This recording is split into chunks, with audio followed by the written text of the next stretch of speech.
Chapter 38.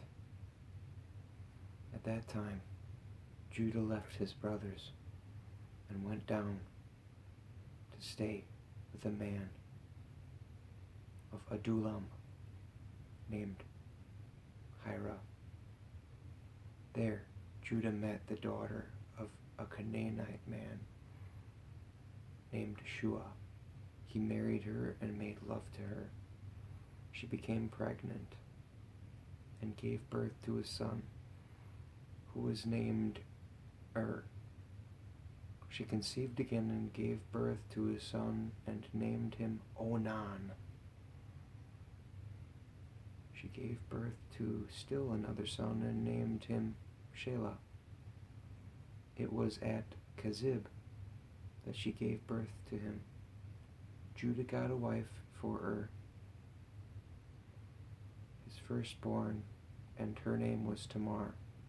But Judah's firstborn, was wicked in the Lord's sight. So the Lord put him to death. Then Judah said to Onan, "Sleep with your brother's wife and fulfill your duty to her as a brother-in-law, to raise up offspring for your brother." But Onan knew that the child would not be his. So whenever he slept with his brother's wife, he spilled his semen on the ground to keep from providing offspring for his brother. What he did was wicked in the Lord's sight, so the Lord put him to death also. Judah then said to his daughter-in-law Tamar, "Live as a widow in your father's household until my son Shelah grows up," for he thought, "He may die too, just like his brothers." So Tamar went to live in her father's household. After a long time, Judah's wife, the daughter of Shua, died. When Judah had recovered from his grief, he went up to Timnah to the men who were shearing his sheep, and his friend Hira, the Adullamite, went with him. When Tamar was told, "Your father-in-law is on his way to Timnah to shear his sheep," she took off her widow's clothes, covered herself with a veil to disguise herself, and then sat down at the entrance to Enaim, which is on the road to Timnah. For she saw that though Shelah had now grown up, she had not been given to him as his wife.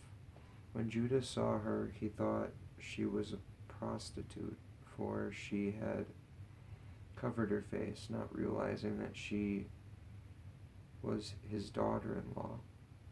He went over to her by the roadside and said, "Come now, let me sleep with you." "And what will you give me to sleep with you?" she asked. "I'll send you a young goat from my flock," he said. "Will you give me something as a pledge until you send it?" she asked. He said, "What pledge should I give you?" "Your seal and its cord, and the staff in your hand," she answered. So he gave them to her and slept with her, and she became pregnant by him after she left.